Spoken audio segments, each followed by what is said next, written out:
అందరికీ నమస్కారం. మహాభారతంలో ఒక అద్భుతమైనటువంటి ఘట్టం ఉంటుంది. అదేంటంటే ఘోషయాత్ర. పాండవులు మాయాజూదంలో ఓడిపోయి అరణ్యాల్లో నివసిస్తూ ఉంటారు.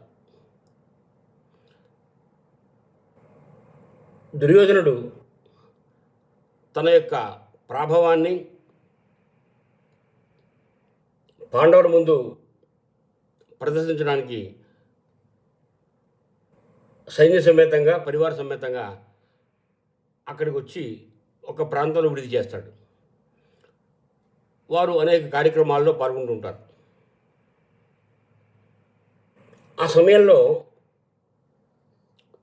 చిత్రరథుడు అనేటువంటి ఒక గంధర్వుడికి వచ్చి, ఈ ప్రదేశం నాది, నువ్వు నా అనుమతి లేకుండా ఈ ప్రదేశంలో విడిది చేసావు కాబట్టి ఇది తప్పని వాదిస్తాడు. దుర్యోధనుడు ఆ గంధర్వునితో తలపడతాడు. వారి మధ్య పరస్పర వివాదం చెలరేగి అది యుద్ధంగా మారుతుంది. ఆ యుద్ధంలో గంధర్వుడు దుర్యోధనుని అతని పరివారాన్ని ఓడించి తీసుకుపోతుంటాడు. అది తెలిసినటువంటి ధర్మరాజు దుర్యోధనుని విడిపించడానికి తన సోదరుని పంపిస్తాడు. ధర్మరాజు సోదరులు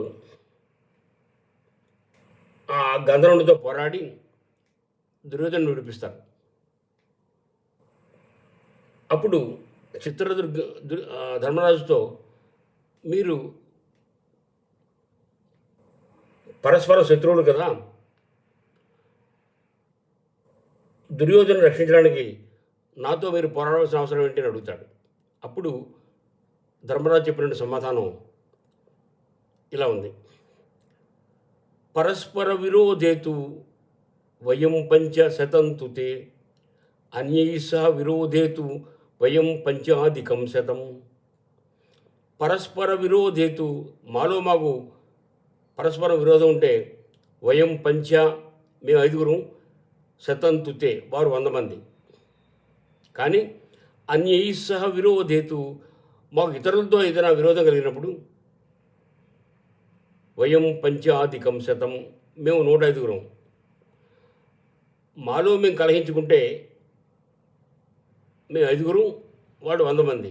కానీ మాకు ఇతరులతో ఎటువంటి కలహం వచ్చినా మేము 105 అంటాడు. ఇది ఎందుకు చెప్పాల్సి వచ్చిందంటే, మన దేశంలో ఎన్నో సంస్కృతులు, ఎన్నో మతాలు, ఎన్నో ఆచారాలు ఉన్నాయి. అవి పరస్పర భిన్నంగా ఉండొచ్చు. మన ఆచారాలు పరస్పరంగా ఉన్నంతలో మన జాతి మాత్రం భిన్నం కాదు, ఒకటే. కాబట్టి మనలో మనకు ఎటువంటి చిన్న చిన్న భేదాభిప్రాయాలన్నా, మన భారతీయత అనేటువంటి విషయంలో మనకి ఎటువంటి భిన్నాభిప్రాయం లేదు. మన భారతీయత అనేటువంటి వాటితో ఏదైనా సంఘర్షణ వస్తే మనంతా ఒకటిగా నిలబడాలి. అందువల్ల ఈ భారత నీతే మన భారతదేశానికి కూడా నీతి కావాలి. అది చెప్పడానికే ఈ పద్యాన్ని నేను మీకు వివరిస్తున్నాను. పరస్పర విరోధేతు వయం పంచ శతంతుతే అన్యై సహ విరోధేతు వయం పంచాధికం శతం. కాబట్టి భారత నీతే మన భారతదేశానికి నీతి కావాలి. నమస్కారం.